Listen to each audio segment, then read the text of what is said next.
Salut à toi, précieuse femme, que Dieu te bénisse. C'est Sylvie Marie-Laure et je te souhaite la bienvenue à cette capsule d'édification qui a pour but de stimuler les femmes de foi, n'est-ce pas? Et pour pouvoir nous conduire à une dimension selon le cœur de Dieu. Nous avons commencé une série sur l'amour et aujourd'hui, nous allons continuer. Et si tu n'as pas eu l'occasion de voir les précédentes vidéos, je t'inviterai vraiment peut-être à faire une pause et à t'y rendre. Mais avant de commencer, je veux vraiment te souhaiter la bienvenue, toi qui nous visites pour la première fois, et t'inviter, si tu le souhaites, à t'abonner à notre chaîne, à cliquer sur la cloche de notification pour être informé de nos prochaines vidéos. Bon, chaque lundi, nous sommes ensemble pour nous édifier.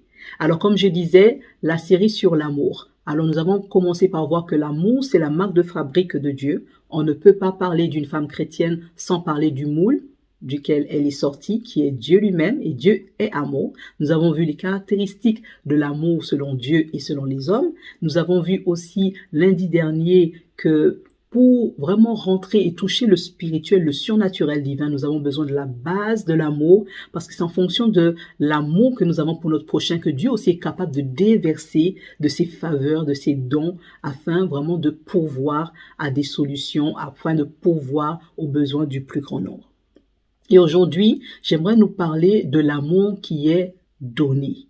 Quand on parle d'amour, quand Dieu nous parle d'aimer, qu'est-ce qu'il dit exactement par rapport à aimer? Qu'est-ce que c'est que aimer? Est-ce que aimer, c'est avoir des sensations, des sentiments? Est-ce que aimer, c'est éprouver des émotions?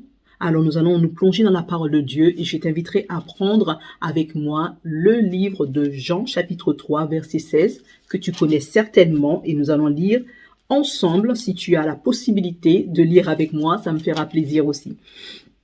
Alors, il est question de Jean 3, 16 qui dit ceci: « Car Dieu a tant aimé le monde qu'il a donné son Fils unique, afin que quiconque croit en lui ne périsse pas, mais qu'il ait la vie éternelle. » Autrement dit, que l'amour de Dieu, c'est tout simplement manifesté par le don. Alors, lorsque Dieu nous demande d'aimer notre prochain, Dieu nous demande simplement de donner. Parce que l'amour, c'est comme la foi, c'est intangible, c'est quelque chose de spirituel. Mais comme nous sommes sur la terre et dans un monde physique, nous avons besoin de vivre ces réalités spirituelles qui sont réelles et véritables. La foi, on peut la voir et la vivre par les actes qu'elle pose. Voilà pourquoi Paul pouvait dire « Montre-moi ta foi et moi je te montrerai les œuvres de ma foi », n'est-ce pas? Et une foi sans les œuvres est morte. De même, pour l'amour, lorsque Dieu nous demande d'aimer, il ne s'agit pas de juste quelque chose que tu ressens dans ton cœur, juste quelques émotions ou la mélancolie. Non, il s'agit de quelque chose de tangible. Comment on sait que Dieu nous a aimés? C'est par la croix de Jésus-Christ. Donc, à chaque fois que nous fixons nos regards sur la croix, nous sommes juste en train de voir, de contempler l'amour de Dieu, à quel point Dieu nous a aimés. Amen. Donc, on peut mesurer aussi la dimension de notre amour en fonction de ce que nous donnons. Plus on aime quelqu'un, plus on va donner quelque chose de valeureux, n'est-ce pas? Quand on aime nos enfants, on donne quelque chose de précieux. Quand on aime nos époux, on donne quelque chose de précieux. Quand on aime nos amis, ça dépend des amis. On investit, on donne. Et donner, c'est pas forcément donner de l'argent. On peut donner de son temps, on peut donner de ses ressources, on peut donner de ses conseils.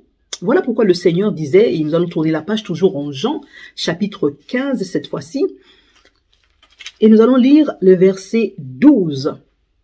Il dit, « C'est ici mon commandement ». C'est Jésus qui parle et dit, « Voilà le commandement que je vous donne. Aimez-vous les uns les autres comme je vous ai aimés. » Voyez ça? Dieu a tant aimé, Jésus vient, il instaure le commandement. Et pourtant, c'est un commandement qui avait été déjà donné depuis l'Ancien Testament. Mais là, soulignez bien que Jésus ne dit pas « Mon commandement, c'est que vous aimiez Dieu », chose que nous faisons déjà. Mais c'est que la difficulté pour nous se trouve plutôt vers « Aime ton prochain ». Aimez-vous. Le « vous », c'est ça qui nous pose problème, n'est-ce pas? C'est aimer l'autre. Et pas n'importe comment, comme Christ nous a aimés. Mais la question c'est, mais comment le Seigneur m'a aimé? La Bible se répond par elle-même. Le verset qui suit, qui est le verset 13, nous dit « Il n'y a pas de plus grand amour que de donner sa vie pour ses amis. » Voilà comment Christ a aimé le monde, il a donné sa vie. Il pouvait dire « Personne ne me ravit la vie. mais moi je la donne. Je la donne par amour. Amen. Est-ce que pour autant nous étions dignes de recevoir le don de la vie de Christ? Non. Alors c'est de même, Dieu ne nous demande pas d'aimer comme une option, c'est un commandement. Aimer, ce n'est pas une option, c'est un commandement. Il a même poussé sa pensée en disant, ne devez rien à personne si ce n'est l'amour. Alléluia. La seule chose que tu dois à ton prochain, que tu dois devoir à ton prochain, c'est de l'aimer.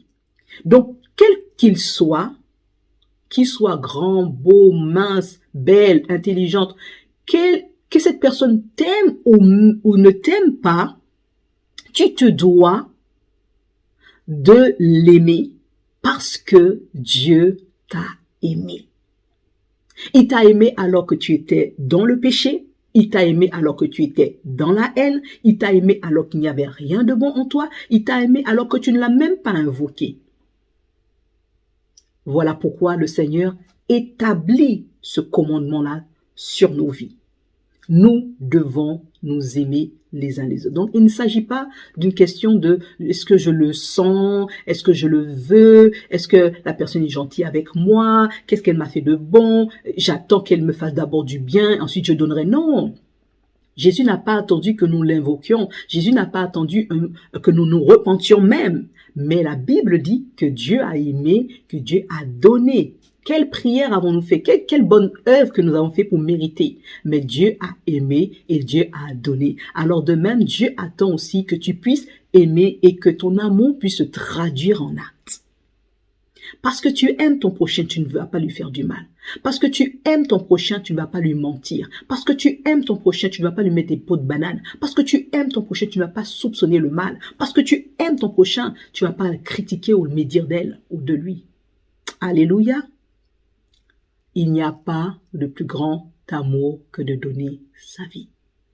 Sa vie, c'est quoi? Je disais, c'est ton temps. Sa vie, c'est quoi? C'est de tes ressources, de tes conseils, de ton sourire.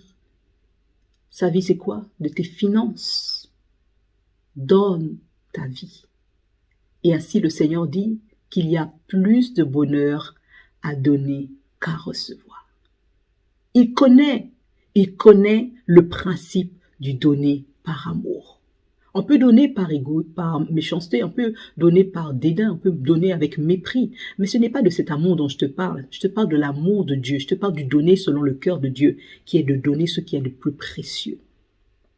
Dieu ne pouvait pas donner autre chose que Jésus. Jésus, c'est la perle du ciel, c'est le trésor du ciel. Donc, Dieu a trouvé ce qui est le plus estimable dans tout ce qu'il possédait et nous l'a donné. Amen. Donc, ne donne pas à ceux qui te donnent seulement. Car le Seigneur peut te dire, quel mérite peux-tu avoir? Les païens font de même. Ne donne pas à ceux qui t'aiment seulement, ceux qui te font du bien, ceux qui disent du bien de toi. Mais te dis, aime même ceux qui te méprisent. Aime ceux qui te maltraitent. Aime ceux qui te calomnient. Parce que ton amour ne tire pas sa source des hommes, mais de Dieu. Tu es fille de Dieu. Alors tu es aussi appelé à manifester l'amour de Dieu. Et l'amour de Dieu consiste à donner selon le cœur de Dieu, pas des pacotilles, pas des miettes, pas des restes, mais de ta vie. C'est-à-dire lorsque tu donnes, tu sens que tu as donné.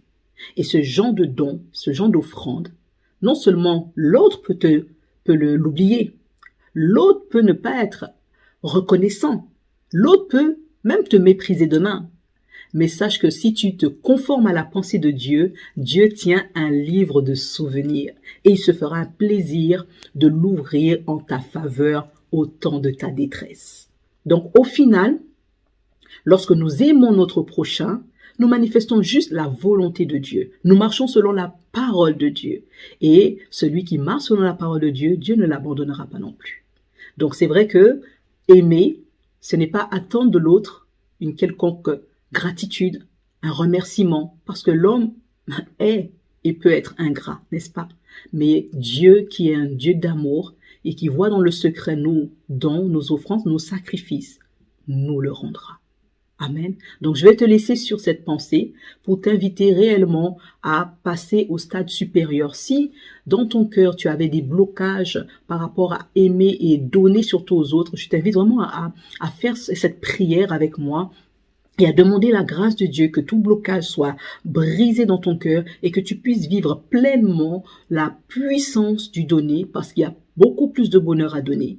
Amen. Donc si tu sens que tu es frustré, si tu sens que ta vie tourne en rond, que tu n'es pas heureuse, alors regarde ta façon d'aimer les autres. Il se pourrait qu'il y ait un problème à ce niveau-là. Peut-être que tu es trop centré sur toi, trop focalisé sur ton bien-être et que tu passes à côté de l'essentiel. Alors nous allons faire cette prière courte avec moi. Prie, dis Seigneur Jésus, je remets mon cœur entre tes mains. Je te prie de me pardonner parce que j'ai fermé mon cœur à mon prochain. J'ai été déçu parce que, Seigneur, j'ai peur aussi d'ouvrir mon cœur. Mais aujourd'hui, je prends la décision sur ta parole de manifester ton amour. Car tu me l'as laissé comme commandement et tu veux que je puisse aimer en donnant ma vie. Aide-moi parce que de moi-même, je ne le peux pas. Et je te remercie parce que le Saint-Esprit en moi m'aide à aimer comme toi tu aimes. Reçois toute ma gratitude, Père, au nom de Jésus. Amen. Amen. Donc, si tu as fait cette prière, nous croyons que par la foi, Dieu t'a exaucé et qu'à partir de maintenant, tu prennes la décision, la ferme décision de commencer à manifester l'amour de Dieu autour de toi. Ce que tu peux faire, fais-le. Tu peux donner 1 euro, fais-le. Tu peux rendre visite à des malades, fais-le. Tu peux prier même au téléphone, fais-le. Donne de ta vie. Et celui qui donne reçoit en retour. Alors je te souhaite une excellente fin de semaine. Reste dans la paix de Dieu, que la grâce du Seigneur soit avec ta famille, avec toi, avec l'ouvrage de tes mains. Et avant de partir, n'oublie pas de t'abonner si ce n'est pas encore fait. Clique sur la cloche de notification pour être informé de lundi prochain pour notre prochaine capsule d'édification. Et d'ici là, porte-toi bien et je te dis à très bientôt.